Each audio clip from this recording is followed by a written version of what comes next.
Hey everybody, welcome back. It's good to see you. Today is the day. EVO header from Evolution Tuning getting installed on the Mark V.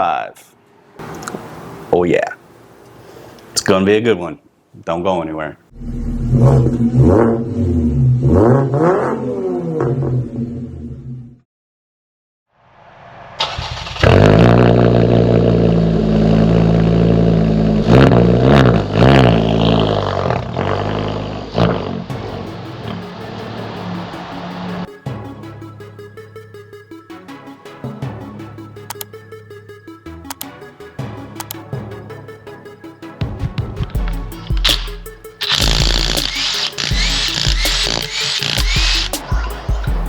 All right guys, we got the car up in the air. I did take the front wheels off just because it makes it easier to get under the car. You don't need to take them off. But before we get started on the actual process of putting this EVO header in, I did want to give another huge shout out to Evolution Tuning for jumping on board to support the channel.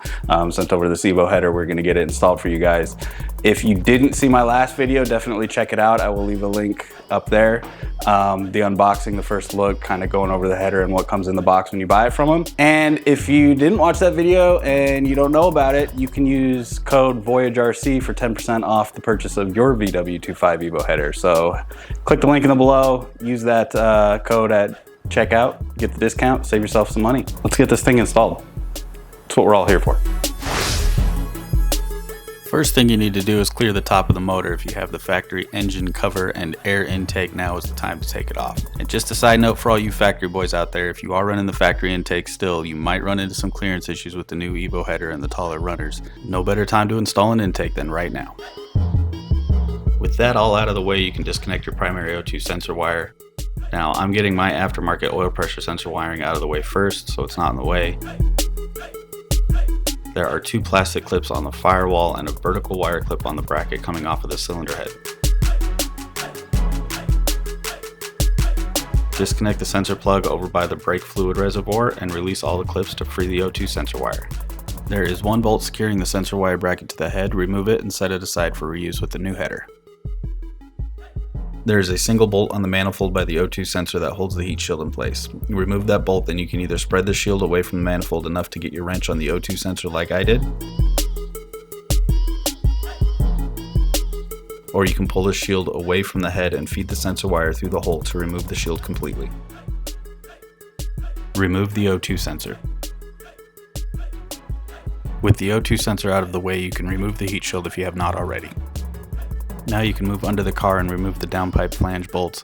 Remember, this is an exhaust system where heat and corrosion can wreak havoc on your hardware, so WD-40 is your best friend here. With the downpipe flange nuts removed, you can either use the play and the flex shaft to separate the downpipe from the manifold now, or leave it on the studs as the manifold will be removed from the top of the motor. The nuts on the head flange can have the same issues as the downpipe flange. It is best to let some WD-40 soak on the nuts to help release them. Remove the bottom row of nuts from underneath the car and the top row from the engine bay. It is okay if the studs come out with the nuts, but the goal is to not snap the studs. 4 out of the 5 lower studs came out of the head on mine.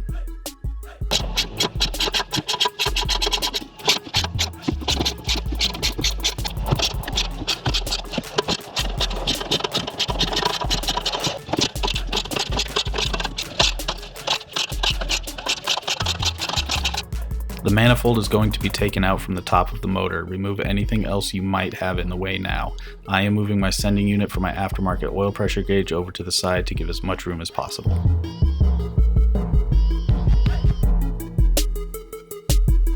The factory manifold has plenty of room and can be pulled out from the top of the engine bay.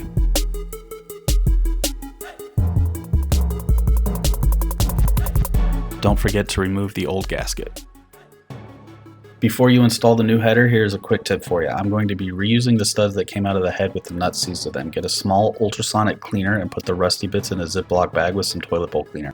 It only takes about 10 minutes in the ultrasonic cleaner to clean up the rust, and there's less mess to clean up afterwards since you used the bag. Or, just buy new studs. This is an Arizona car, so it's on the mild side for rust and corrosion. Before we install the new EVO header, here's a quick weight comparison between the two manifolds. Even with the extra length of the runners, the EVO header and the factory manifold with the heat shield come in at the same weight of 11 pounds. Now it's time to get this EVO header behind the engine. This may seem a little odd, but the best way to get the EVO header in is from the top, starting with the header upside down with the head flange facing down. So head flange in first, downpipe flange in last. Trust me, it'll make sense in the end. To make this easier, you have the option to remove your valve cover to gain you a little more room. You can see here that I left my billet IE valve cover in place and put a rag over it to prevent scratching from any accidental contact. Be careful of any coolant or AC lines in the area and gently work the header in from the top. You can push back on the loose fitting firewall padding to help slide the header in. When you have the header all the way in behind the engine, you can then rotate it to get it orientated correctly. See? I told you it would all make sense in the end.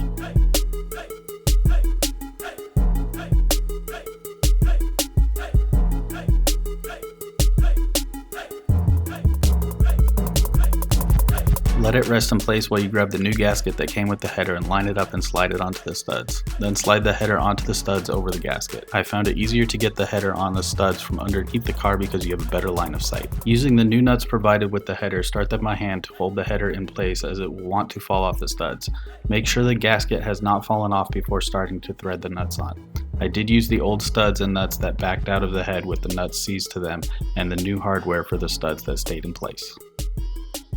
This is where the journey begins of tightening all the head flange nuts on the header. The correct sequence to tighten these is in a spiral formation starting at the center and moving outwards. Snug them all up in this sequence first before going back to tighten them all down. Tightening them in stages using the spiral sequence will help get a good seal on the head and prevent exhaust leaks. The new downpipe flange uses a bolt and nut instead of a stud. Slide a bolt through the header and then slide the new gasket on with the small edge cutout pointing up, followed by the downpipe. Start the nut by hand to hold everything in place.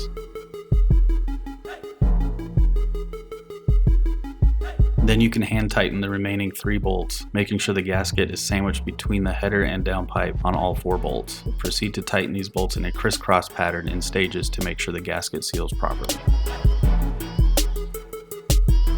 With everything tight, the header is officially in and we can start buttoning up the last remaining things, starting with the O2 sensor. I found it easiest to start it by hand from the top side and then go underneath the car to tighten it with the wrench. Make sure the washer gasket is still in place and be careful not to cross thread it. Now you can reroute your wiring using the firewall clips. Be sure to leave some slack for the vertical bracket clip. Work the wiring into the clips, working your way towards the brake master cylinder. Plug in the O2 sensor plug, making sure it clicks and locks in. Then slide the connector into the bracket.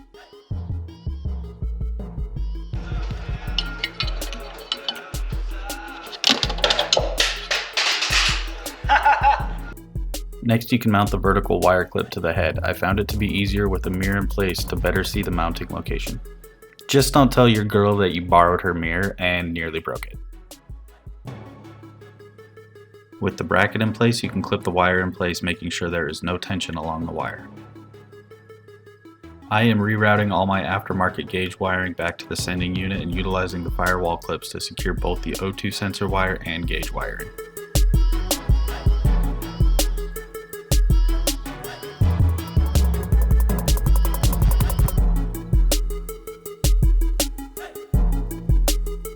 With the sending unit wired back up and the last zip tie cut, the header install is officially complete.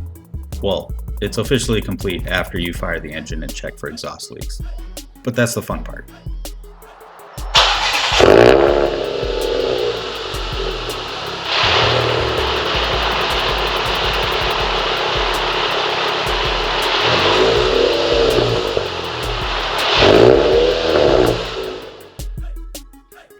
Alright, well that's officially the EVO header from Evolution Tuning installed.